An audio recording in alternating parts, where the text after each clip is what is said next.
وقل جاء الحق وزهق الباطل ان الباطل كان زهوقا. السلام علیکم ورحمۃ اللہ وبرکاتہ. اعوذ باللہ من الشیطان الرجیم. بسم اللہ الرحمن الرحیم. یسألونک عن الانفال قل الانفال للہ والرسول فاتقوا اللہ واصلحوا ذات بینکم واطیعوا اللہ ورسولہ ان کنتم مؤمنین.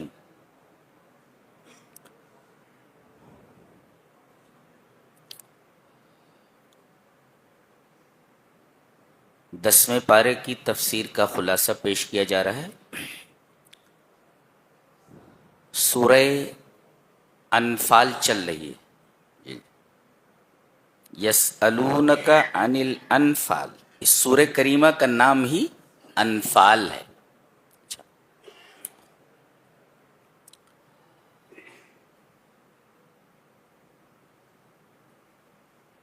اس میں بدر کا واقعہ بیان کیا گیا ہے. معرکہ بدر سن 2 ہجری بروز جمعہ 17 رمضان المبارک کو وقوع پذیر ہوا، جس میں صحابہ کرام کی تعداد تقریباً 313 تھی اور مشرکین و کافرین کی تعداد تقریباً 1000 تھی. اللہ تبارک و تعالی نے اس مختصر سی بے سر و سامان جماعت کو ایک مسلح لشکر جرار پر فتح عنایت فرمائی.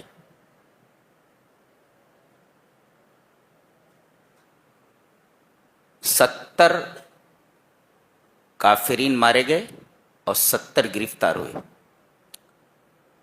اور 14 صحابہ کرام شرف شہادت سے بہرور ہوئے، جن میں 6 مہاجرین ہیں اور 8 انصار. ان سب کو شہادت کے بعد بدر کے میدان ہی میں دفن کر دیا گیا. میں بدر کے میدان کے سامنے کھڑا ہوا ہوں. سامنے جبل الملائکہ ہے جہاں سے فرشتے اترے. میدان دیکھ کر میرا دل دھڑک اٹھا اور بے اختیار آنکھوں سے آنسو نکل پڑے کہ اسی میدان میں نبی اکرم صلی اللہ علیہ وسلم کے 313 جیال صحابہ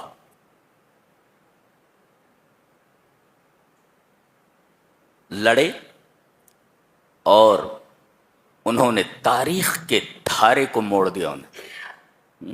غیر مجر تاریخ، تاریخ کے دھارے کو موڑ دیا. 313 وہ 14 صحابہ اسی میدان میں دفن ہیں سوائے عبیدہ ابن حارث کے.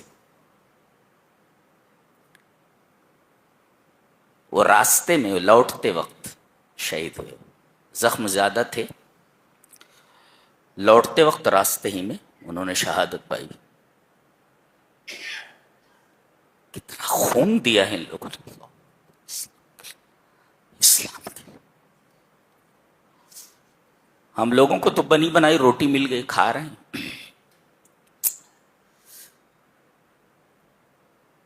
صحابہ کرام نے کتنی قربانیاں دی ہیں. ان قربانیوں کو کسی بھی میزان سے، کسی بھی ترازو سے تولا نہیں جا سکتا اور نہ اس کا اندازہ کیا جا سکتا ہے. سب کچھ اللہ اور اس کے رسول پر قربان کر دی. ایسے نہیں ان سہارا نشینوں کو بکریاں چرانے والوں کو اللہ تبارک و تعالی نے پوری دنیا عطا کر دی. تقریباً 17 ممالک ہیں. یہ سب خیرات ہیں صحابہ کرام رضوان اللہ تعالی علیہ مجمعین کی. آج مسلمان سنبھال نہیں پا رہے ہیں. یہ سب خیرات ہیں صحابہ کرام رضوان اللہ تعالی علیہ مجمعین.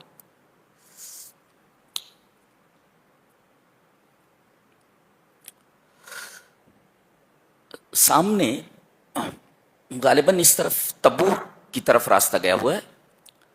یہاں ایک ہورڈنگ لگی ہوئی ہے, بڑا سا بورڈ ہے, اس پر تمام شہدائے بدر کے نام لکھے ہوئے ہیں.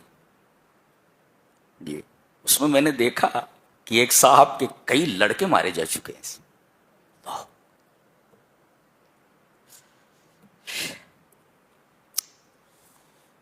کیسے لوگ تھے.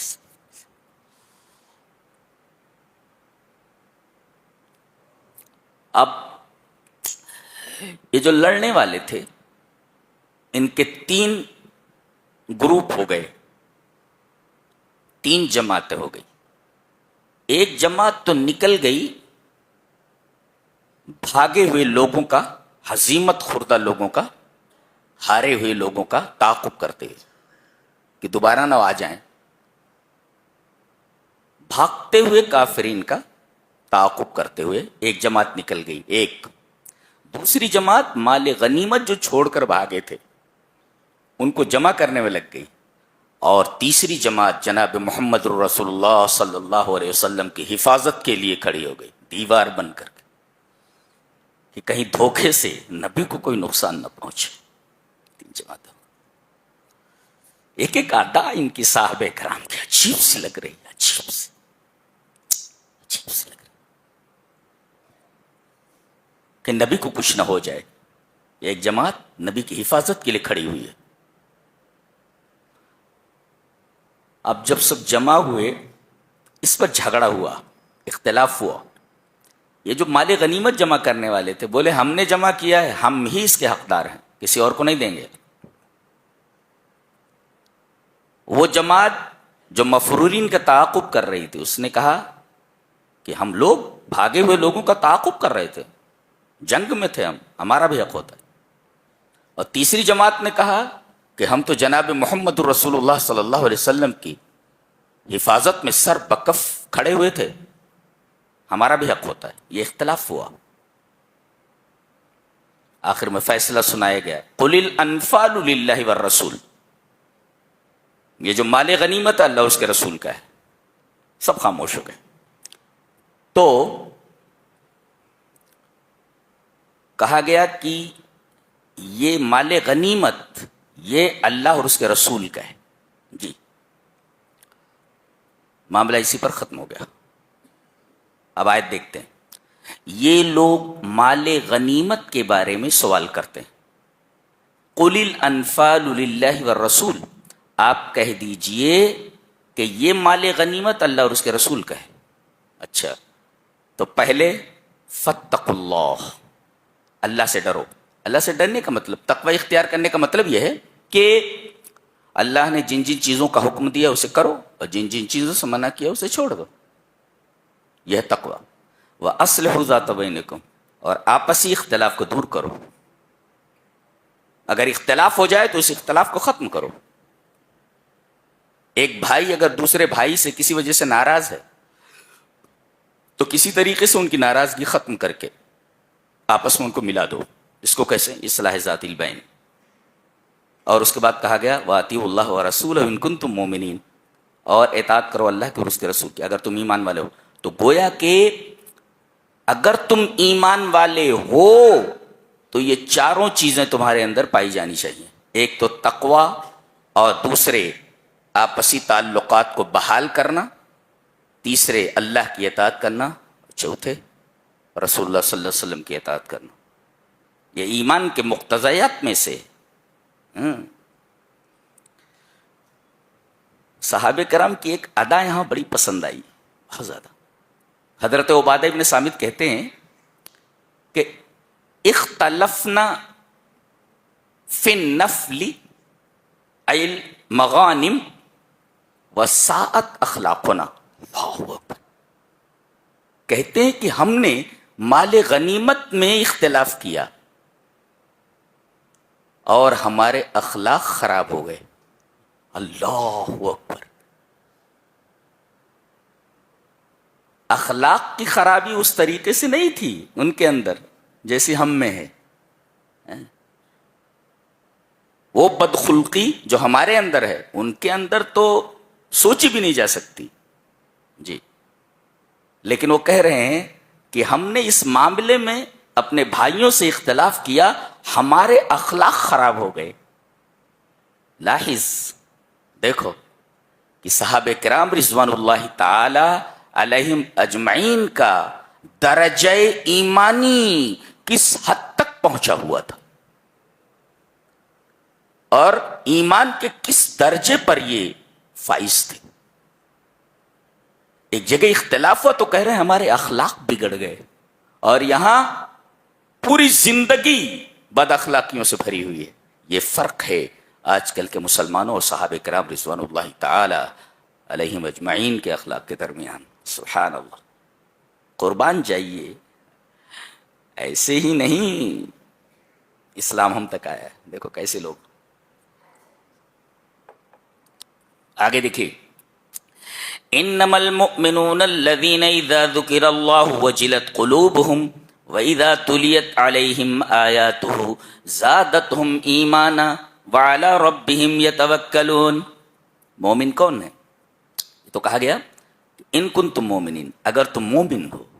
آگے وضاحت کی گئی کہ مومن کے اندر جو نمایاں اور پروناؤنسڈ ایٹریبیوٹس ہوتی ہیں, نمایاں خصوصیات جو ہوتی ہیں, وہ کیا ہیں؟ بتایا گیا کہ مومن وہ ہیں کہ جب اللہ کا ذکر کیا جائے تو ان کے دل دھڑک اٹھتے, اللہ کی بات آ جائے, اس کی توحید کی بات آئے, اس کی عظمت کی بات آئے, آدمی کا دل دھڑک اٹھے. یہ ایمان کی علامت ہے. اور دوسرے وَإِذَا تُلِيَتْ عَلَيْهِمْ آيَاتُهُ زَادَتْهُمْ ایمانا, اور قرآن حکیم جب پڑھا جائے تو آدمی کے ایمان میں زیادتی ہو جائے. ایک مفسر اس ٹکڑے کی تفسیر کرتے ہوئے لکھتا ہے کہ زیادہ اہم یہ نہیں ہے کہ تم نے کتنی بار قرآن ختم کیا ہے, زیادہ اہم یہ ہے کہ قرآن کو پڑھنے کے بعد تمہاری زندگی میں کتنا تغیر ایجابی, کتنا پازیٹو چینج ہوا ہے, کتنا مثبت چینج اور کتنی مثبت تبدیلی تمہاری زندگی میں ہوئی ہے, وہ دیکھو. تو زیادہ اہم یہ نہیں کہ تم نے کتنی بار قرآن ختم کیا ہے, زیادہ اہم یہ ہے کہ قرآن پڑھنے کے بعد, سننے کے بعد تمہاری زندگی میں مثبت تبدیلی کیا آئی ہے. It is important. یہ اہم ہے. کیا بات. اللہ اکبر.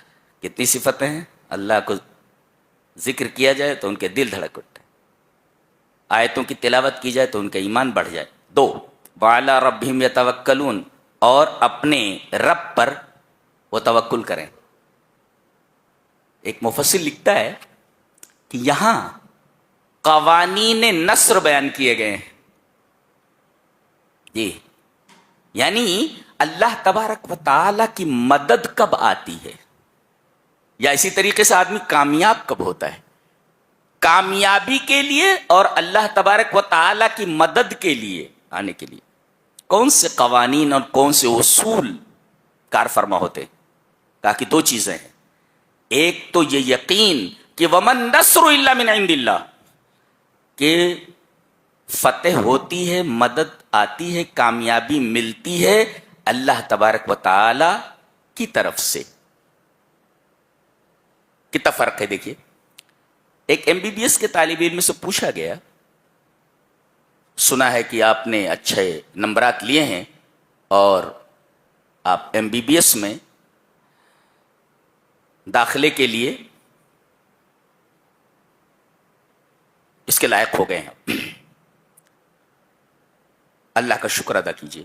اب وہ یہ بولے کہ اس میں اللہ کہاں سے آ گیا, میں نے رات دن محنت کی ہے, میں نے کتابیں کھنگا لی ہیں, رات دن ایک کیا ہے. اس میں اللہ کہاں سے آ گیا؟ یہ دیکھو، یہ کامیابی جو ملتی ہے نا، وہ یقین ہو کہ یہ اللہ کی طرف سے ملی ہے. تو قوانین نصر کیا ہے؟ ایک تو یہ یقین کہ مدد اللہ کی طرف سے آتی ہے ایک، اور دوسرے اعداد القوہ، آپ طاقت تیار کریں. جی، آپ کے پاس قوت ہونی چاہیے، بس قوت ہونی چاہیے. یہ دو چیزیں ہیں قوانین نصر میں سے. یہ دو قوانین بہت ضروری ہیں مدد کے لیے، مدد آنے کے لیے، کامیابی کے لیے. یہ یاد رکھیں ہمیشہ.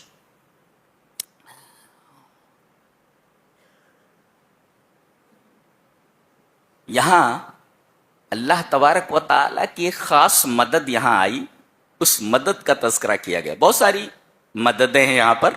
ایک تو فرشتے آئے ہیں جی، اور دوسرے یہ کہ اللہ تبارک و تعالیٰ نے ان کے اوپر ایک رحمت نازل فرمائی. کیا؟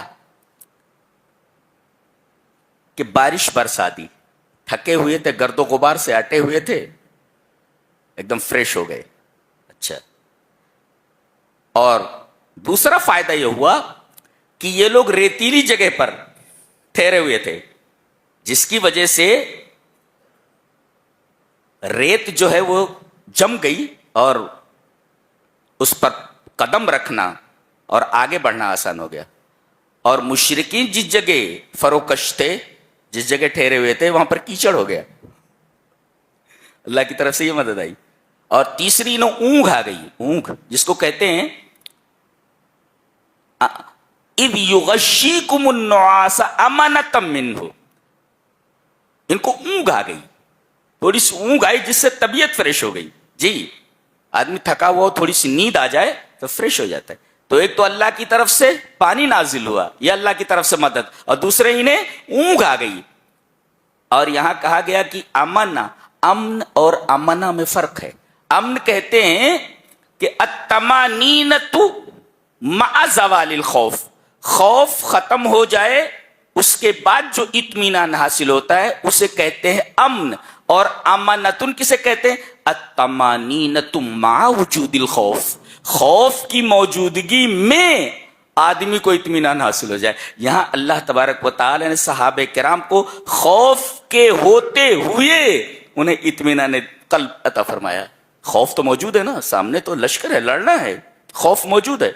خوف موجود ہوتے ہوئے، اسباب خوف موجود ہوتے ہوئے، اللہ تبارک و تعالی نے ان کے دلوں کے اندر اطمینان ڈال دیا. یہ اللہ تبارک و تعالیٰ کی بہت بڑی مدد. تو امن اور امنا میں یہی فرق ہے. جی،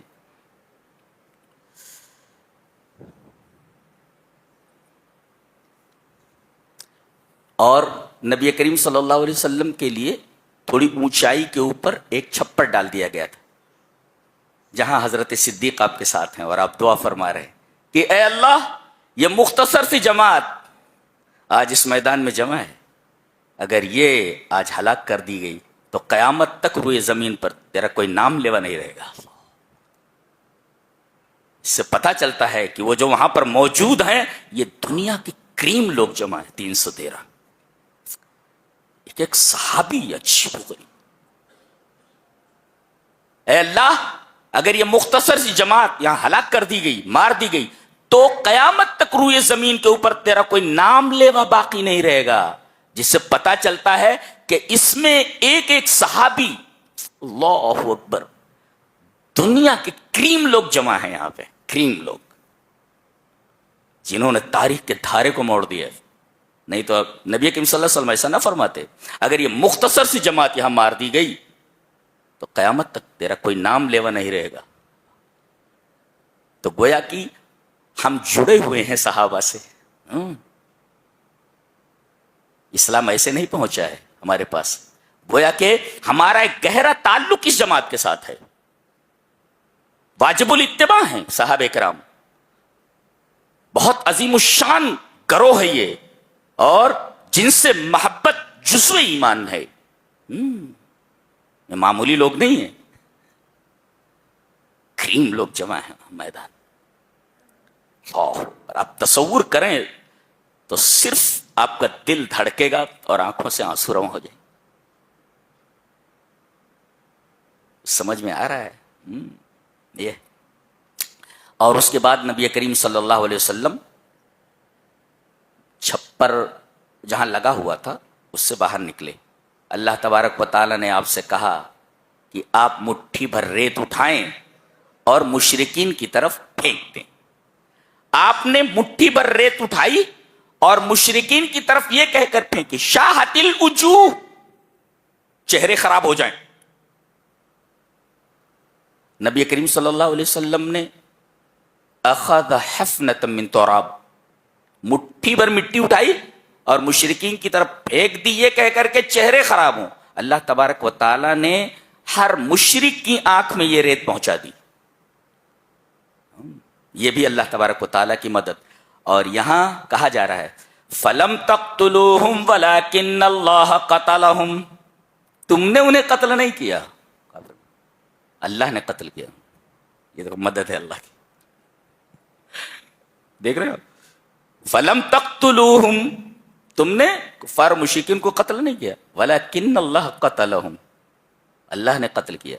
وَمَا رَمَيْتَ إِذْ رَمَيْتَ وَلَكِنَّ اللَّهَ رَمَى، آپ نے یہ جو مٹھی پر ریت پھینکی ہے یہ آپ نے نہیں پھینکی ہے، اللہ نے یہ ریت پھینکی، آپ نے تو صرف ڈالا ہے، اللہ تبارک و تعالی نے پہنچایا ہے. پتہ یہ چلا کہ ان الفاعل الحقیقی هو اللہ، فاعل حقیقی اللہ ہے.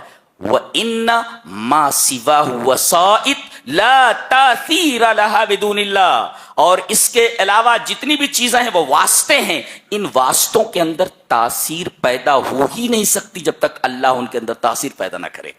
آپ کتنے بھی اسباب اختیار کر لیں، اگر سبب کے اندر اللہ تاثیر نہ ڈالے تو یہ اسباب کسی کام نہیں آ سکتے. دوا میں اگر اللہ شفا کی تاثیر نہ ڈالے دوائیں بے اثر ہوں گی.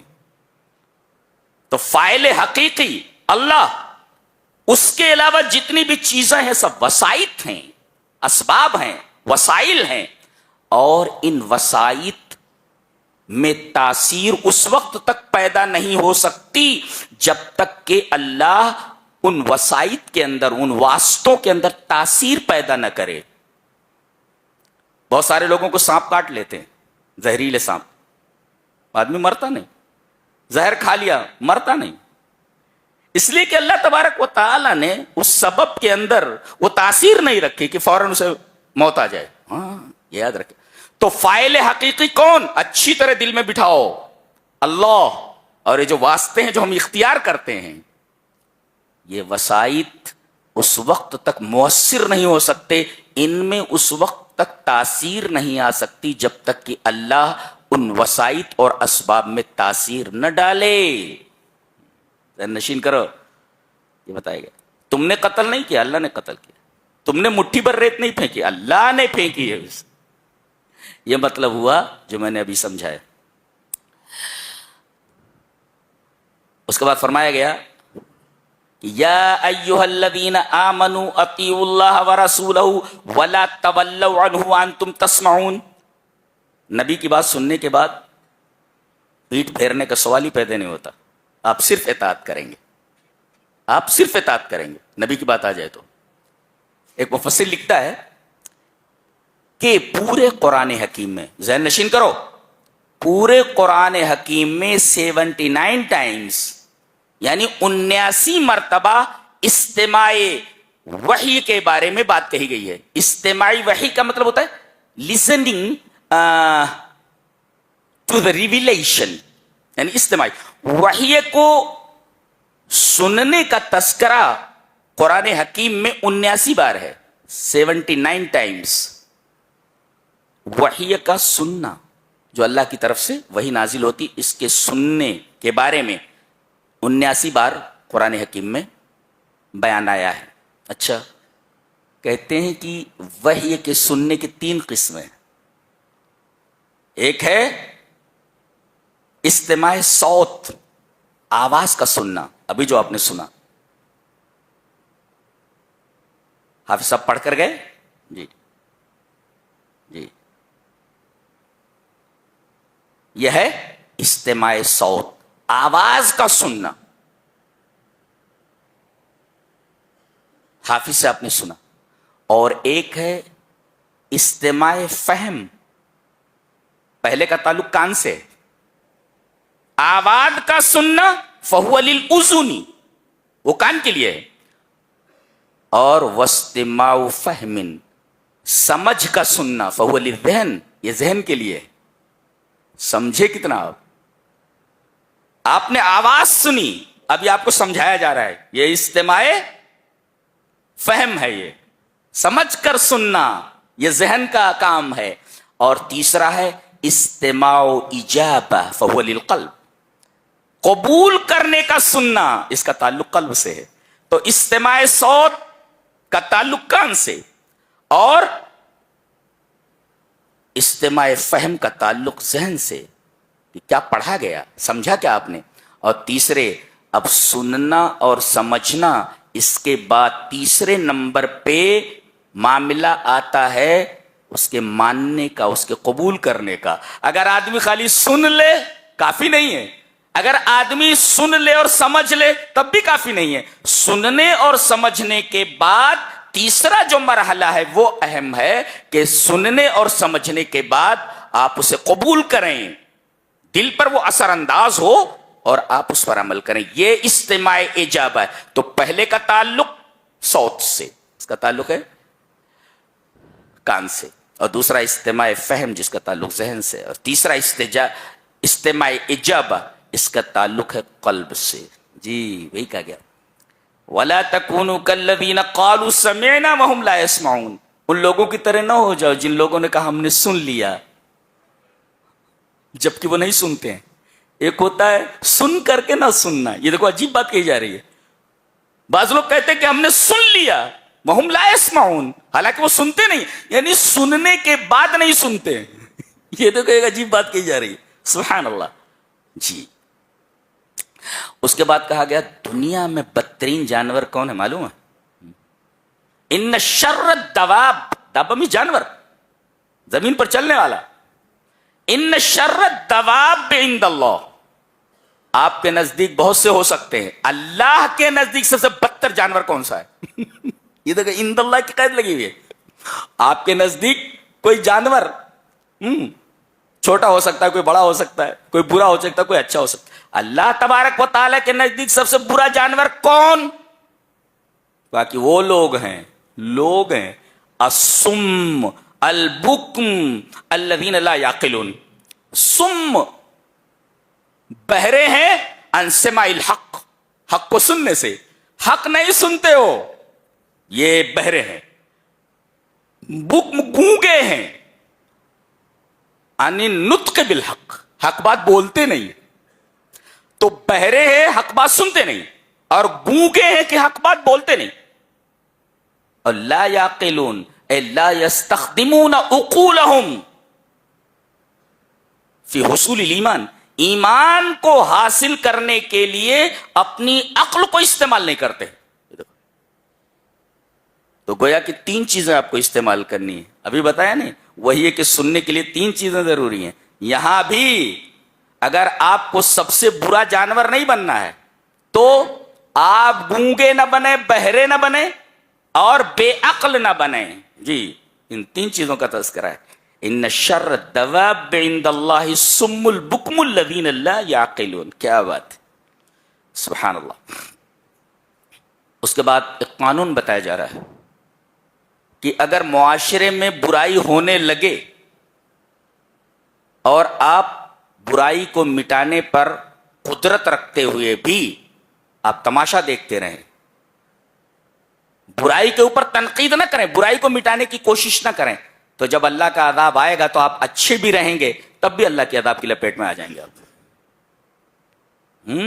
بتایا گیا واتقوا فتنة لا تصيبن الذين ظلموا منكم خاصة, بچو اس فتنے سے جو انہی لوگوں کو نہیں پہنچتا جو تم میں سے ظالم لوگ ہیں خاص طور سے.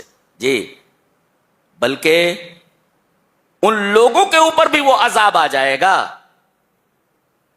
جو لوگ امر بالمعروف اور نہی عن المنکر نہیں کریں گے, بھلائی کا حکم نہیں دیں گے, برائی سے روکیں گے نہیں. اگر کوئی برا کام ہو رہا ہے آپ روکیں, غلط ہے, یہ اس کے اسٹیپس ہیں.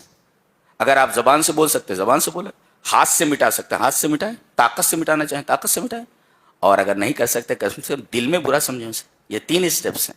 تو گویا کہ امر بالمعروف اور نہی عن المنکر نہیں کریں گے تو اگر عذاب آیا تو آپ بھی عذاب کی لپیٹ سے نہیں بچ پائیں گے. ایک نقطہ لے کر کے جاؤ، بتایا جا رہا ہے، کمال کی کتاب. اللہ تعریف نہیں کر سکتا، الفاظ نے کیا اللہ کی صفت ہے، اس کی تعریف کیسے کر سکتے ہیں آپ؟ اللہ کی صفت ہے یہ کلام. جی سب سے پہلے ایک مسئلہ بیان کیا گیا کہ حضرت حسن کہتے ہیں کہ مشرکین یہ کہتے تھے کہ ہم خانہ کعبہ کے متولی ہیں. کہتے تھے کہ ہم خانہ کعبہ کے متولی ہیں. اللہ نے فرمایا وما کانوا اولیاء، یہ خانہ کعبہ کا متولی کیسے ہو سکتے ہیں؟ ان اولیاءہ الا المتقون، خانہ کعبہ کے متولی متقی ہونے چاہیے. متقی سے مراد اے متقون عن الشرک، یہ تو مشرک ہے، یہ شرک سے بچنے والے نہیں ہیں. لہذا خانہ کعبہ کا متولی موحد ہی ہو سکتا ہے، مشرک نہیں ہو سکتا. اس لیے کہ حضرت خلیل اللہ نے اس گھر کو بنایا تھا خالص توحید کے لیے، تو مشرک اس کا متولی کیسے ہو سکتا ہے؟ اور مساجد کے متولی بھی اچھے اور نیک لوگ ہونے چاہیے. جی حلال حرام کی تمیز کرتے ہو. کسی کو بھی ایرے غیر نتھو خیرے کو آپ مسجد کا متولی نہیں بنا سکتے، بالکل بھی نہیں. ذہن میں رکھیں اس کو.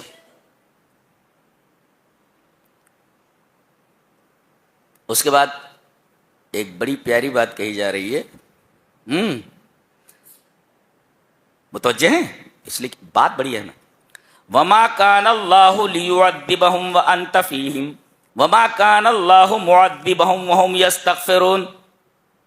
اللہ ہرگز یہ نہیں کرے گا، کیا تمہیں عذاب نہیں دے گا اس حال میں کہ آپ ان کے درمیان ہیں. اے کوئی کہے کہ سیرت پر تقریر کرنی ہے، یہ آیت کافی ہے. جی اور اللہ عذاب نہیں دینے والا ہے ان کو جو استغفار کرتے ہیں. قال بعض السلف، بعض سلف نے یہ کہا کہ اللہ تعالی نے مومنین کے لیے 2 امان رکھے ہیں. دو امان رکھے ہیں. ایک وجود النبی صلی اللہ علیہ وسلم، نبی کریم صلی اللہ علیہ وسلم کا وجود مبارک، اور دوسرے استغفار. کہتے پہلا تو چلا گیا، پہلا امان چلا گیا، نبی کریم صلی اللہ علیہ وسلم اس دنیا سے چلے گئے. اللہ نے یہ فرمایا اے ہمارے حبیب جب تک آپ مومنوں کے درمیان ہیں اللہ عذاب نازل نہیں کرے گا. گویا کہ آپ کی ذات مبارکہ سر تاپا امن تھی، اس کی وجہ سے ایسا عذاب نہیں آ سکتا تھا جو سب کو مٹا دے.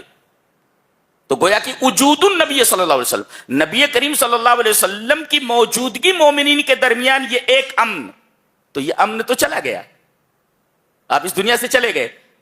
اب قیامت تک باقی رہنے والا کیا ہے؟ کون سا امن؟ کہ استغفار. استغفر اللہ. اللہ تبارک و تعالیٰ سے اپنے گناہوں کی معافی آدمی جب تک مانگتا رہے گا عذاب نہیں آئے گا اس پر. جب تک نبی تمہارے درمیان ہے اللہ کا عذاب تم پر نہیں آئے گا، وہ امان ہے وہ. اور نبی کے چلے جانے کے بعد اب ایک چیز رہے گی، دوسرا امان قیامت تک کے لیے، کیا؟ استغفار. وما کان اللہ معذبہم وہم یستغفرون. اللہ تبارک و تعالیٰ ان کو عذاب نہیں دے سکتا اس حال میں کہ وہ اللہ سے اپنے گناہوں کی معافی طلب کرتے ہوں. لہذا استغفر اللہ، اللہ سے استغفار کو لازم پکڑے. بہت بڑا نقطہ ہے یہ، بہت بڑا نقطہ ہے ہم جیسے گنہگاروں کے لیے. اس کے بعد میدان بدر کے اندر اللہ تبارک و تعالیٰ کی ایک مدد کا تذکرہ ہے. فوجیں آمنے سامنے آ گئی، التقل جمعان، دونوں جماعتیں آمنے سامنے آ گئی.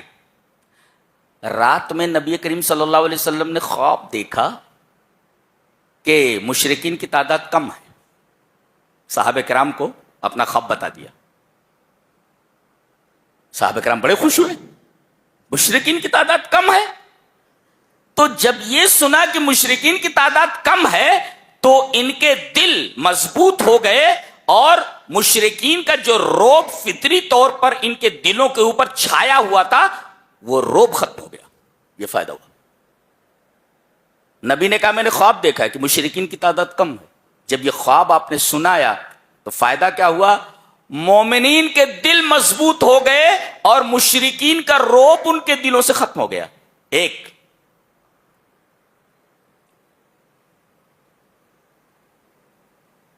فوجیں جب آمنے سامنے ہوئی تو ایک اور منظر سامنے آیا. پہلے مشرکین کی نگاہ میں مومنین کم نظر آئے, ان کی نگاہ میں کم دکھایا گیا کہ یہ مضبوطی کے ساتھ پامردی کے ساتھ لڑائیں, اور ان کی نگاہ میں مسلمانوں کو کم دکھایا گیا کہ وہ بھاگیں نہ لڑیں, یہ نہ بھاگیں لڑیں اور وہ نہ بھاگیں وہ لڑیں. اور جب فوجیں آمنے سامنے ہوئیں تو مشرکین کے آنکھوں میں صحابہ کرام کی جو فوج ہے دگنی کر دی گئی, ڈبل کر دی گئی, خوف زدہ ہو گئے, وہ ہم مار لیے گئے. گویا کہ اللہ تبارک و تعالیٰ کی مدد خاص تھی صحابہ کرام کے ساتھ, یہاں بھی اس طرح کامیاب ہوئے. بالکل اللہ نے صحیح فرمایا. اور اس سے سچا کون ہو سکتا ہے کہ فلم تقتلوہم ولکن اللہ قتلہم, تم نے قتل نہیں کیا, اللہ نے قتل کیا ان کو. دیکھ رہے ہو, ایک ہی چیز ہے مگر نتیجے دو ہیں. گویا کہ اگر چیز ایک ہو تو اللہ کئی نتائج اس سے پیدا کر سکتا ہے. اور یہ ہم پہلے پارے میں پڑھ چکے ہیں. پتھر ایک ہے, چشمے 12 نکل, عصا ایک ہے, پتھر بھی ایک ہے. ایک چیز کو ایک چیز کے اوپر مارا گیا, 12 چیزیں نکل آئیں. تو اللہ ایک چیز سے کئی نتیجے پیدا کر سکتا ہے, وہ ہر چیز پر قادر ہے.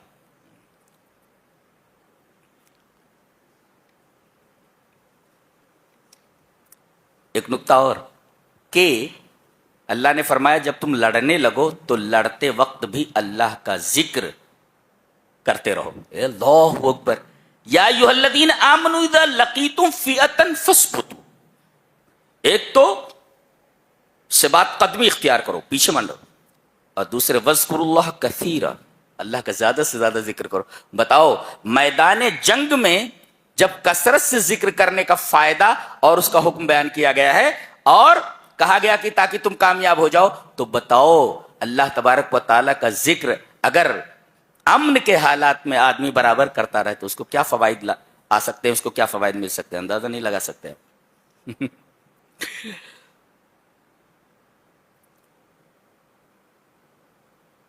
مشرکین گھبرائے ہوئے تھے, وہ لڑنا نہیں چاہتے تھے, لڑنا نہیں چاہتے تھے, اس لیے کہ ان کا مقصد حل ہو گیا نا.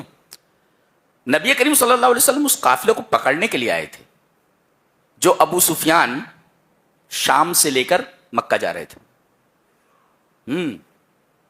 اس لیے کہ یہ جو فائدہ ہوا تھا, نفع ہوا تھا, تمام لوگوں نے کہا تھا کہ جو بھی نفع حاصل ہوگا اس تجارت سے, اس پیسے سے ہتھیار خریدے جائیں گے جو مسلمانوں کے خلاف استعمال کیے جائیں گے. جبرائیل کے ذریعے نبی کریم صلی اللہ علیہ وسلم کو خبر دے دی گئی اور حکم دیا کہ پکڑ لو ان کو. وہ ہاتھ ہی نہ رہیں جو تلوار اٹھا سکے, پکڑ لو ان کو. لیکن یہ بھاگ گئے, یہ نکل گئے, یہ قافلہ نکل گیا, اور ان کو بچانے کے لیے جو 1000 آئے ہوئے تھے یہ مارے گئے. یہ دیکھ رہے ہیں آپ, یہ عجیب بات ہے, یہ عجیب بات ہے. وہ لوگ لڑنے کے لیے تیار نہیں, آپس میں ان میں بھی اختلاف ہو گیا. بعض کہنے لگے مسئلہ حل ہو گیا ہے, ہمارا جو کام ہونا تھا وہ ہو گیا, ہمارا قافلہ بچ کر نکل گیا, اب ہمیں لڑنے کی ضرورت نہیں ہے. اب یہاں شیطان آیا, آ گیا. اب یہ دیکھو موقع دیکھا, آ گیا. وَإِذْ زَيَّنَ لَهُمُ الشَّيْطَانُ أَعْمَالَهُمْ, شیطان نے ان کے اعمال کو خوبصورت بنایا. وَقَالَ لَا غَالِبَ لَكُمُ الْيَوْمِ, کہا کہ آج تمہارے اوپر کوئی غالب نہیں آ سکتا, تمہیں کوئی نہیں ہرا سکتا. اور سنو وَإِنِّي جَارٌ لَكُمْ, میں تمہارا پڑوسی ہوں. یہ دیکھیں آ گیا, وَإِنِّي جَارٌ لَكُمْ, میں تمہارا پڑوسی ہوں. گویا کہ مشرکین اور کافرین کا پڑوسی کون ہوتا ہے؟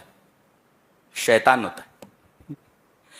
اب اگر مسلمان بھی ظالم ہو جائے, بدکار ہو جائے, تو اس کا پڑوسی بھی شیطان ہی ہوتا ہے. لہذا شیطان کو اپنا پڑوسی نہ بناؤ, نیک بنو, نیک بنو. کیا بات ہے, اللہ سبحان اللہ و بحمدہ سبحان اللہ العظیم. اتنی پیاری کتاب ہے, ایک قانون حیات ہے, یہ system of life, system of life. کہنے لگے اگر جنگ ہونے لگے، سامنے والا صلح چاہتا ہے، صلح کر لو. کہتے ہیں اسلام ٹیررزم کا مذہب ہے. کیا بھائی؟ وَإِن جَنَحُوا، ہاں، اگر وہ جھکیں صلح کرنے کے لیے تیار ہو، صلح کر لو. ٹیررزم کا مذہب بولتے ہیں. در حقیقت یہ ایسے لوگ ہیں جن کو نہ عربی کی عین آتی ہے، نہ انہوں نے شریعت کی شین پڑھی ہوئی ہے، لہذا اب جو کچھ کوئی بول دیتا ہے وہ لیے پھرتے ہیں، گھماتے رہتے ہیں اس کو. جی. اس کے بعد سورہ توبہ ہے، غور سے سنیں. سورہ توبہ یہ واحد سورہ ہے جس کے شروع میں بسم اللہ نہیں ہے. ہر سورہ کے شروع میں آپ دیکھیں گے بسم اللہ الرحمن الرحیم لکھا ہوا ہے، لیکن یہ واحد سورہ ہے سورہ توبہ کہ جس کے شروع میں بسم اللہ الرحمن الرحیم نہیں ہے. وجہ کئی وجوہات بیان کی گئی. ایک وجہ یہ ہے کہ بسم اللہ الرحمن الرحیم امان وسورۃ التوبۃ سخت. کہتے بسم اللہ الرحمن الرحیم میں اللہ کا رحم ہے، امان ہے اس میں. اور سورہ برات کے اندر اللہ غصے میں ہے، تو اس وجہ سے بسم اللہ الرحمن الرحیم یہاں نہیں لکھا گیا، اس لیے کہ اللہ غصے میں ہے، لہذا یہاں رحم کا کوئی سوال پیدا نہیں ہوتا. اللہ سخت غصے میں ہے، اس وجہ سے یہاں نہیں. اور سب سے بہترین جواب یہ ہے کہ حضرت جبریل علیہ السلام جب اس سورہ کو لے کر نازل ہوئے، وہاں سے جب لے کر آئے تو اس سورہ کے شروع میں بسم اللہ الرحمن الرحیم نہیں تھا. یہ بہترین جواب ہے.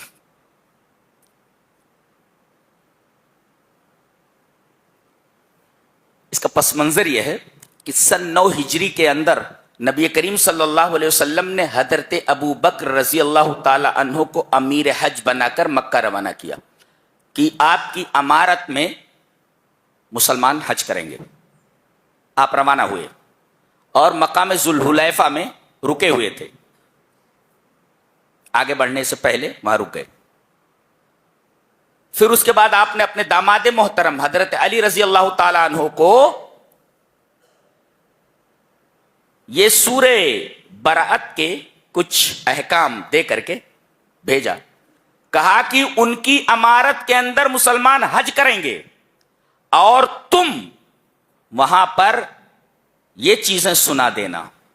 آپ کا کام ہے سنانا اور ان کا کام ہے امارت، کہ ان کی امارت میں لوگ حج کریں گے. ٹھیک ہے، ان کی امارت میں حج کریں گے. تو سمجھ میں آئے یہ کیا لے کر گئے تھے. بتاتے 4 چیزیں انہیں بیان کرنی تھی، 4 چیزوں کا اعلان کرنا تھا حضرت علی کو. کیا؟ کہ آج سے ننگا ہو کر کے کوئی آدمی خانہ کعبہ کا طواف نہیں کرے گا. اللہ یطوف البیت عریان، کوئی بھی ننگا ہو کر کے، پہلے ننگے ہو کر کے طواف کرتے تھے، عورتیں بھی ننگی ہو کر کے کرتی تھی.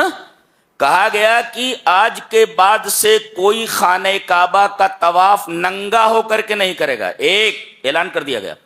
اور دوسرا اعلان یہ تھا کہ اس سال کے بعد بعد یومہم ھذا، اس سال کے بعد کوئی بھی مشرک حدود حرم میں داخل نہیں ہوگا. یہ اعلان کر دو. اور تیسرے یہ اعلان کر دو کہ ایمان والوں کے علاوہ کوئی جنت میں نہیں جائے گا.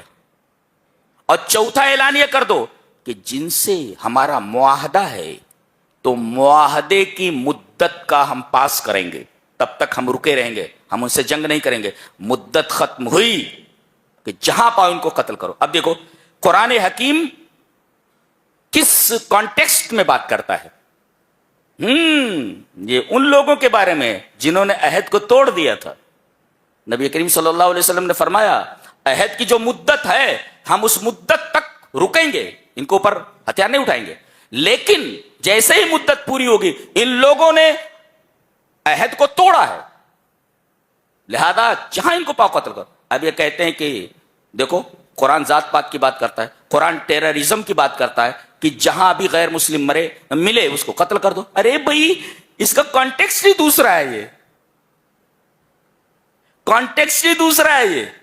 یہ ان لوگوں کے لیے ہے جن لوگوں نے عہد کو توڑ دیا تھا، عہد شکنی کی تھی، ان کے بارے میں اسی وجہ سے کہا گیا. فَإِذَا انْسَلَخَ الْأَشْهُرُ الْحُرُمُ، جب حرام کے مہینے ختم ہو جائیں فَاقْتُلُوا الْمُشْرِكِينَ حَيْثُ وَجَدتُّمُوهُمْ، تو جب مشرک کو جہاں پاؤ قتل کرو.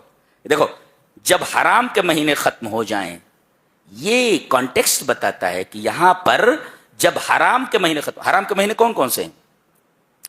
ایک تو الگ ترتیب ہے، ایک شوال، ذیقعد، ذی الحج، محرم، یہ تین ایک ترتیب سے ہیں، اور رجب چوتھا.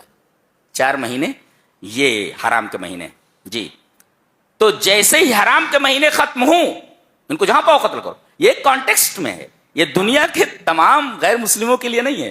اگر کوئی اس سے استدلال کرتا ہے تو یہ باطل استدلال ہے، یہ کانٹیکسٹ سے کاٹ کر کے بات کرنا ہوا. جیسے کوئی کہے یا ایھا الذین آمنوا لا تقربوا الصلاۃ، کوئی کہے کہ قرآن میں ہے کہ اے ایمان والو نماز کے قریب نہ جاؤ. ارے بھائی آگے پڑھنا کیا لکھا ہوا، وَأَنْتُمْ سُكَارَىٰ، جب تم نشے میں ہو. تو جب تم نشے میں ہو اس کو ہٹا دیتا ہے اور خالی اتنا پڑھتا ہے یا ایھا الذین آمنوا لا تقربوا الصلاۃ، اے ایمان والو نماز کے قریب نہ جاؤ. چلو نماز کی چھٹی ہو گئی. ارے آگے پڑھ کیا لکھا ہوا ہے، وَأَنْتُمْ سُكَارَىٰ، جب تو حالت نشہ میں ہو تو نماز کے قریب مت جا. ایسے ہی ہے یہاں، یہ کانٹیکسٹ میں ہے، یہ ایک سیاق میں ہے، یہ اسے ہر جگہ نہیں فٹ کر سکتے آپ. ان لوگوں نے عہد توڑ دیا تھا تو نبی کریم صلی اللہ علیہ وسلم نے فرمایا جب تک عہد کی مدت ختم نہیں ہو جاتے مجھ سے نہیں لڑیں گے. جیسے مدت ختم ہو ان کو مارو جہاں ملیں گے، اس لیے کہ انہوں نے عہد کو توڑا ہے. یہ کچھ خاص لوگوں کے لیے خاص وقت میں خاص پس منظر میں ہے، سب کے لیے نہیں ہے. یہ قرآن حکیم کے سیاق بتا رہا ہے. جی اور اس کی تردید کیسے ہوتی ہے؟ اگلی آیت سے وَإِنْ أَحَدٌ مِّنَ الْمُشْرِكِينَ اسْتَجَارَكَ فَأَجِرْهُ، اگر جنگ کے دوران کوئی مشرک تم سے پناہ طلب کرے تو اسے پناہ دے دو.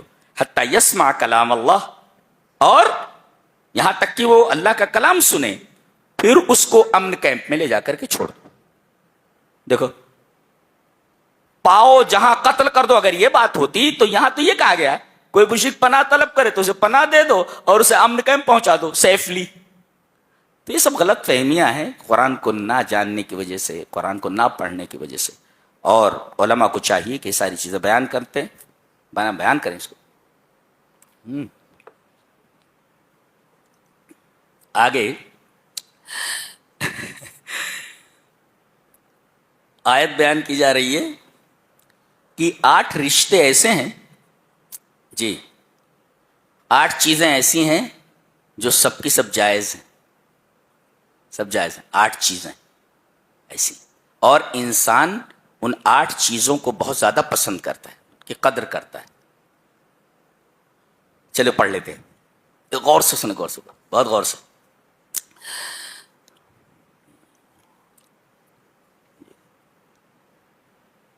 قل ان كان آباؤكم وابناؤكم واخوانكم وازواجكم وعشيرتكم واموال اقترفتموها وتجارة تخشون كسادها ومساكن ترضونها احب اليكم من الله ورسوله وجهاد في سبيله.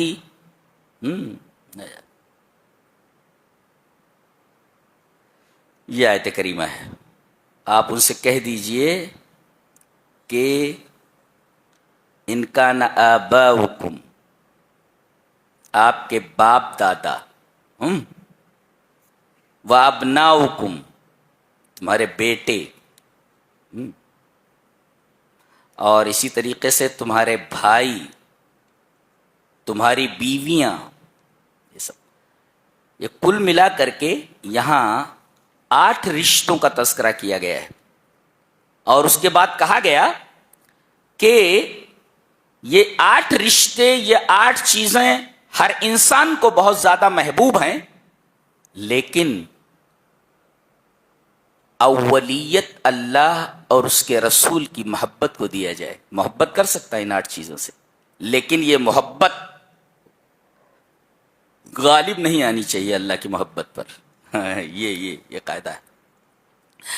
اجازت دی ہے کہ آپ آدمی باپ سے محبت کر سکتا ہے، بیوی سے محبت کر سکتا ہے. جی تو ترتیب کیا ہے؟ آباؤکم، باپ دادا، ابناؤکم، بیٹے، اخوانکم، بھائی، وازواجکم، بیویاں، وعشیرتکم تمہارا خاندان، واموال اقترفتموها اور وہ مال جو تم نے جمع کر کے رکھا ہوا ہے، ومساکن ترضونها اور وہ مکان جسے تم بڑی محنت سے بناتے ہو اور خوش ہوتے ہو دیکھ دیکھ کر کے، اگر یہ سب زیادہ محبوب ہو جائیں تمہارے نزدیک اللہ اور اس کے رسول سے تو انتظار کرو کہ اللہ تبارک تعالیٰ کا عذاب تمہارے اوپر آ جائے۔ دیکھو اجازت ہے، ان 8 رشتوں سے محبت کرنا جائز ہے، لیکن ان 8 رشتوں کی محبت اللہ اور اس کے رسول کی محبت پر غالب اگر آ جائے تو پھر اللہ کے عذاب کا انتظار کرو۔ آج ہم نے دنیا کی تمام محبتوں کو اللہ اور اس کے رسول کی محبت پر غالب کر رکھا ہے، عذابات نے چاروں طرف سے ہمیں گھیرا ہوا ہے۔ یہ ہے بیماری، بیماری یہاں ہے۔ چاہیے تو تھا کہ اولویت اور اولیت یہ دی جاتی ہے اللہ اور اس کے رسول کی محبت کو، ہم نے تو ثانوی درجے پر رکھ دیا ہے اللہ اور اس کے رسول کی محبت۔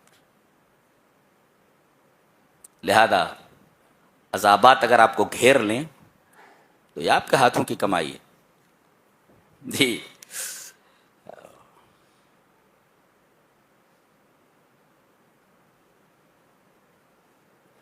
بتایا گیا کہ اللہ تبارک و تعالیٰ کی مدد اصل ہے۔ نبی کریم صلی اللہ علیہ وسلم کو پکڑنے کے لیے بہت زیادہ اونٹوں کا اعلان کیا گیا تھا کہ ان کو پکڑ کر کے کوئی لائے۔ آپ غار ثور میں چھپے ہوئے تھے حضرت صدیق کے ساتھ، یہ لوگ تلاش کرتے کرتے وہاں پہنچ گئے تھے۔ میں غار ثور تک پہنچا تو نیچے ایک بقالہ ادھر، تو یہاں کچھ ایسے پتھر کا وہ بنا ہوا تھا، نشست گاہ تھی، وہاں بیٹھ گیا میں اور دیکھا تو ہمارے ساتھی نے کہا یہ جو پہاڑ کی چوٹی نظر آ رہی ہے اس میں غار نہیں تھا، اس سے متصل جو پہاڑی ہے، اس سے ملا ہوا جو پہاڑ ہے اس کے اندر وہ غار تھا۔ اللہ کہہ رہے تھے ایک دفعہ میں وہاں تک گیا تھا، 7 دن تک مسلسل سوتا رہا ہوں، تھک گیا تھا۔ ہم لوگ کیسے چڑھ سکتے غار ثور جو جی، اور کیسے آپ کی سالی محترمہ حضرت اسما رضی اللہ تعالیٰ عنہ چھپتے چھپاتے لوگوں کی نظر بچاتے نبی کریم صلی اللہ علیہ وسلم کے پاس توشہ لاتی تھی۔ کیا بات، سالی ہو تو ایسی۔ یہ کہتے غار میں تو پہنچ گئے، وہ آہٹ سنی تو حضرت صدیق نے اوپر دیکھا، کہا کہ اللہ کے رسول اگر انہوں نے نیچے دیکھا تو ہم پکڑ لیے جائیں گے، بالکل قریب آ چکے ہیں، یہ موت قریب آ گئی ہے بالکل، اگر انہوں نے نیچے دیکھ لیا تو ہم پکڑ لیے جائیں گے۔ اللہ کے رسول صلی اللہ علیہ وسلم نے بڑے اطمینان سے ارشاد فرمایا، لا تحزن ان اللہ معنا، غم مت کر اللہ ہمارے ساتھ ہے۔ یہ اللہ اگر کسی کے ساتھ ہو جائے سوال ہی پیدا نہیں ہوتا کہ دنیا کی کوئی طاقت اسے زیر کر سکے۔ تم نے اللہ کو چھوڑ دیا ہے، اللہ نے تمہیں دنیا کے حوالے کر دیا، جاؤ تم جانو تمہاری دنیا جانے۔ لا تحزن، کیا سکون ہے اور کیا انداز ہے ایک نبی کا۔ لا تحزن ان اللہ معنا، غم نہ کرو اے صدیق اکبر، ان اللہ معنا، بے شک اللہ ہمارے ساتھ ہے، اور جس کے ساتھ اللہ ہو دنیا کی کوئی طاقت اس کا بال بیکا نہیں کر سکتی۔ آگے فرمایا گیا کہ یہ زکوٰۃ جو ہے اس کے مصارف 8 ہیں۔ انما الصدقات للفقراء، فقراء، اس کے بعد مساکین۔ فقیر کسے کہتے ہیں؟ فقیر کہتے ہیں الذی لا یملک شیئا، جس کے پاس کچھ نہ ہو، جس کے پاس کچھ نہ ہو، ننگا بھوکا ہو، اس کو کہتے ہیں کچھ نہ ہو، الذی لا یملک شیئا، جس کے پاس کچھ نہ ہو۔ اور المسکین الذی یملک شیئا، تھوڑا ہو، اس کو اس طرح بھی سمجھ لیں کہ فقیر وہ ہے الذی لا مال لہ، اس کے پاس سرے سے کوئی مال ہی نہ ہو اور نہ مال کمانے کا کوئی ذریعہ ہو، ایک۔ اور مسکین کسے کہتے ہیں؟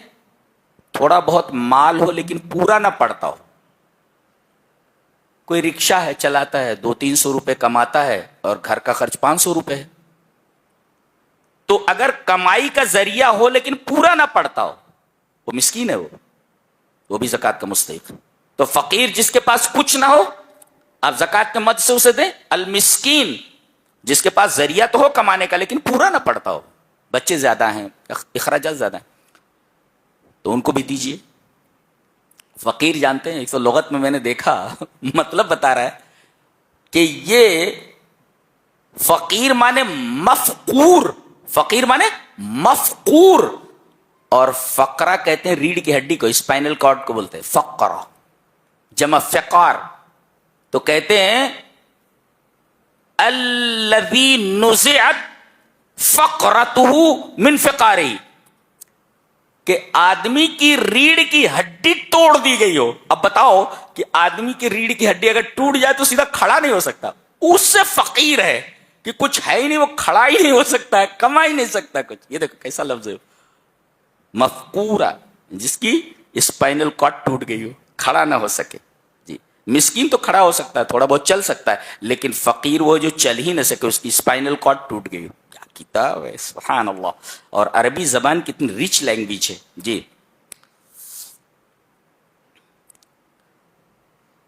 یہ واحد کتاب ہے دنیا کی کہ آپ کی جتنی بھی بار پڑھیں آپ کو ایسا لگے گا جیسے جس آیت سے آپ گزرے ہیں اور آپ کے سامنے ایسے معنی آئیں گے، پتہ چلے گا یار اس آیت میں یہ بھی ہے کیا. دنیا کی کوئی کتاب پڑھے، بہت سے ناولس وغیرہ بہت ساری کتابیں ہم نے پڑھی. ایک ناول پڑھ رہے تھے، ارے وہ پڑھتے پڑھتے ساتھی بتا رہا ہے کس کو ڈھونڈ رہے ہو، ہو از دا کلر، قاتل کون ہے اس ناول میں. ارے بولے وہ بٹلر ہے، وہ بٹلر. ارے یار پوری ناول کا مزہ کرکرا کر دیا تم نے ابھی سے بتا کر کے. اچھا وہ ہے کیا، وہ کھانا پکانے والا وہ قاتل ہے کیا، اچھا ختم. پھر وہ کتاب کو اٹھا کر کے ایک طرف رکھ دیتے. جی لیکن یہ کتاب ایسی ہے کہ پڑھتے جاؤ سیری حاصل نہیں ہوتی. جی والعاملین علیہا، اور زکوٰۃ پر کام کرنے والے. زکوٰۃ پر کام کرنے والے ایسا ہے کہ یہ جو آتے ہیں زکوٰۃ، یہ در حقیقت اس زکوٰۃ کے مستحق نہیں ہیں، بلکہ جو ادارے بھیجیں وہ ان کو ایک رقم کے لیے تیار کریں کہ ہم آپ کو اتنا رقم دیں گے. یہ ایک بہترین طریقہ ہے. ویسے بھی اگر دیکھو بیچارے کہاں کہاں سے آتے ہیں، اور میں تو گیا ہوں وہاں بنگال کی طرف، بہار کی طرف، دیکھا گاؤں چھوٹے چھوٹے ہیں لیکن لڑکیوں کا مدرسہ چل رہا ہے، لڑکوں کا مدرسہ چل رہا ہے. میں حیران ہو گیا. تو بڑی دور دور سے وہ آپ کے پاس آتے ہیں، 200 روپیہ بھی مل گیا تو خوش ہو جاتے، 500 روپیہ بھی مل گیا تو خوش ہو جاتے. کہتے ہیں یہ لوگ پرسنٹیج لیتے ہیں. بہرحال اس کے اندر تھوڑی بہت ترمیم کرنا ضروری ہے، اس لیے کہ وہ والعاملین علیہا میں نہیں آتے ہو. بہرحال والمؤلفۃ قلوبہم، مؤلف قلوب یہ کون ہوتے ہیں؟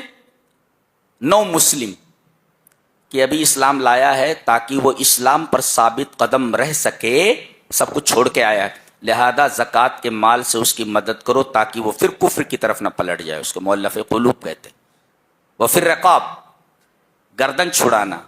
بعض لوگوں نے اس کے اندر وسعت پیدا کی ہے اور کہا کہ جو لوگ بلا جرم کے قید و بند کی مشقتیں اٹھا رہے ہیں زکوٰۃ کے مال سے انہیں چھڑانے کی کوشش کی جا سکتی ہے. والغارمین، قرض دار، مقروض ہے کوئی تو آپ اس کا قرض اتار دیں. وفی سبیل اللہ، اور اللہ کے راستے میں آپ دے دیں. اس کا جو ہے مفہوم بہت وسیع ہے. وہ اپنی سبیل، اور مسافر، مسافر کوئی آئے بھی میں مسافر ہوں، میرے پاس پیسہ نہیں ہے جانے کا، تو اسے آپ خرچہ بھی دے دیں، اس کا ٹکٹ وکٹ بنا دیں وغیرہ. ایک عجیب بات آگے کہی جا رہی ہے. عبداللہ ابن ابی، یہ رئیس المنافقین ہے، منافقوں کا سردار، یہ مر گیا. جی اسی نے اما عائشہ رضی اللہ تعالی عنہا کے اوپر تہمت لگائی تھی. جی ان کے جو بیٹے تھے، اس کا جو بیٹا تھا عبداللہ، وہ صحابی ہیں، وہ صحابی ہیں. جب یہ مر گیا تو نبی کے پاس آئے. یہ تو بظاہر مسلمان ہی تھا نا، اپنے آپ کو مسلمان کہتا تھا لیکن تھا منافق. تو ان کے بیٹے عبداللہ آئے، کہا کہ اللہ کے رسول ایک گزارش ہے. کہا کیا؟ کفن کے لیے آپ اپنا کرتے مبارک دے دیں. ٹھیک ہے لے جاؤ. نہلا دھلا کر کے اس کو نبی کریم صلی اللہ علیہ وسلم کا جبہ پہنا دیا گیا کفن کے طور پر. اور اس کے بعد آئے، کہا کہ اللہ کے رسول ایک اور درخواست ہے. کہا کہ کیا؟ کہا کہ نماز جنازہ پڑھا دیں. کہا ٹھیک ہے چلو. اتنا رحیم ہوتا ہے نبی اللہ. جیسے ہی آپ آگے بڑھے نماز جنازہ کے، حضرت عمر رضی اللہ تعالیٰ نے آپ کے دامن کو پکڑ کر کھینچا، اللہ کے رسول کیا کر رہے ہیں، منافق ہے وہ، اور اللہ نے فرمایا ہے کہ 70 مرتبہ بھی آپ استغفار کریں گے اللہ انہیں نہیں بخشے گا. تو اللہ کے رسول صلی اللہ علیہ وسلم فرمایا 70 مرتبہ کا ذکر ہے، میں 100 مرتبہ اس کے لیے استغفار کروں. نماز جنازہ پڑھا دی. اس کے بعد عبداللہ کہا کہ اللہ کے رسول ایک اور گزارش ہے. کہا کہ کیا؟ کہا کہ آپ اپنا لعاب دہن میرے باپ کے اوپر چھڑک دے، اس کے منہ میں ڈال دے. نبی کریم صلی اللہ علیہ وسلم نے اس منافق کے سر کو اپنے زانوں پر رکھا اور اپنا لعاب دہن اس کے منہ میں ڈالا. دے اس کے بعد اس کو دفن کر دیا گیا، اور آیت کریمہ نازل ہوئی وَلَا تُصَلِّ عَلَىٰ أَحَدٍ مِّنْهُمْ مَاتَ أَبَدًا وَلَا تَقُمْ عَلَىٰ قَبْرِهِ. ایسے لوگوں کی قبر پر کھڑے مت ہوئیے، چیزائے کہ آپ نماز جنازہ پڑھیں. دیکھیے نبی کریم صلی اللہ علیہ وسلم کا کرتے مبارک اس کے بدن کے اوپر ہے. ایک نبی کریم صلی اللہ علیہ وسلم نے اس کے لیے دعا استغفار کی کہ اللہ بخش دے اس کو. دو نبی کریم صلی اللہ علیہ وسلم نے اپنا لعاب دہن اس منہ میں ڈال دیا. لیکن کافر کا کافر ہے، یہ کبھی بھی جہنم سے نہیں نکل سکتا. پتہ یہ چلا آدمی کے پاس اگر توحید نہ ہو تو نبی کا کرتا، نبی کا جوتا اور نبی کی کوئی چیز اس کے لیے نافع نہیں ہے، اس کے لیے نفع بخش نہیں ہے. آدمی کا موحد ہونا ضروری ہے، ہاں، ورنہ نبی کریم صلی اللہ علیہ وسلم کہتے ہیں یہ منہ مبارک ہے، یہ جو ہے قدم مبارک. ارے بھائی کیا منہ مبارک ہے اور کیا قدم مبارک ہے؟ اگر آپ کے پاس توحید نہیں ہے تو اس منافق کو دیکھیے کہ نبی کریم صلی اللہ علیہ وسلم کے کرتے میں اس کو کفن دیا گیا ہے. نبی کریم صلی اللہ علیہ وسلم نے اس کی نماز جنازہ پڑھائی ہے. نبی کریم صلی اللہ علیہ وسلم نے اپنا لعاب دہن اس کے منہ میں ڈالا ہے. کچھ فائدہ ہوا؟ تو جب تک آدمی کی زندگی میں توحید نہ ہو کوئی چیز اس کے لیے نفع بخش نہیں ہو سکتی. یہ بات اچھی طرح ذہن نشین کر لو. یہ تھا 10ویں پارے کا خلاصہ. اللہ ہمیں نیک عمل اور اچھی سمجھ کی توفیق عطا فرمائے. وآخر دعوانا الحمدللہ رب العالمین. بھی اکثر بنا وجہ اداس، تھکا ہوا یا بہت کمزور محسوس کرتے ہیں؟ رکیے، دوائیوں کی طرف بھاگنے سے پہلے ہمارے نبی صلی اللہ علیہ وسلم کا بتایا ہوا یہ خاص نسخہ آزمائیں. اسے تلبینہ کہتے ہیں. صحیح بخاری کی حدیث ہے کہ تلبینہ بیمار کے دل کو سکون دیتا ہے اور غم کو دور کرتا ہے. اور آج سائنس کیا کہتی ہے؟ جو یعنی بارلی میں ایسے نیوٹرینٹس ہوتے ہیں جو آپ کے برین میں ہیپی ہارمونز بڑھاتے ہیں. یہ ڈپریشن اور کمزوری کا قدرتی علاج ہے. تو آج ہی اس سنت طریقے کو اپنائیں، صحت بھی پائیں اور ثواب بھی.